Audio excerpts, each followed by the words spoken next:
নমস্কাৰ বন্ধু বান্ধৱীসকল সকলোকে পুনৰবাৰ স্বাগতম জনাইছোঁ। স্কুটি বিতৰণৰ সম্পৰ্কে আজি CM হিমন্ত বিশ্ব শৰ্মাৰ গুৰুত্বপূৰ্ণ ঘোষণা 60%তে সকলোৱে পাব স্কুটি।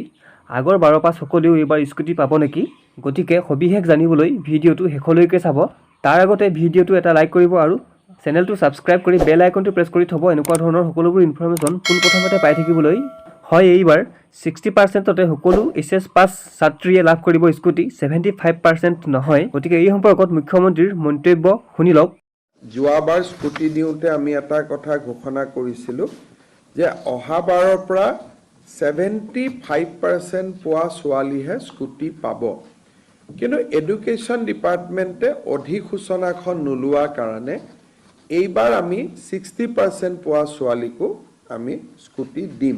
অহাবাৰৰ পৰা নিদিওঁ, তেতিয়ালৈকে আমি এডভাৰটাইজ আদি বা অধিসূচনা আমি প্ৰকাশ কৰিম।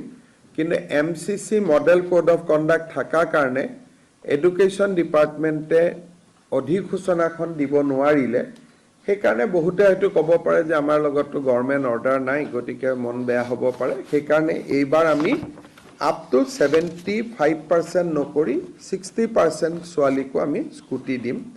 প্ৰায় 50,000 ছোৱালীয়ে এইবাৰ স্কুটি পাব। গতিকে আপোনালোকে জানিব পাৰিলে যে এইবাৰ 60% পোৱা সকলো ছাত্ৰীয়ে স্কুটি লাভ কৰিব, 75% নালাগে। আগৰ HS পাছ সকলেতো স্কুটি নাপালেই, কিন্তু অহা বছৰৰ পৰা 60% পোৱা সকলেও স্কুটি নাপাব, 75% নম্বৰ পালেহে স্কুটি লাভ কৰিব। গতিকে অহা বছৰৰ পৰা স্কুটি পাবৰ বাবে সকলোৱে ভালকৈ পঢ়িব লাগিব আৰু ভাল মাৰ্ক পাব লাগিব। কিন্তু এইবাৰ স্কুটি বিতৰণৰ সম্পৰ্কত এতিয়ালৈকে কোনো নিৰ্দিষ্ট ডেট ঘোষণা কৰা নাই।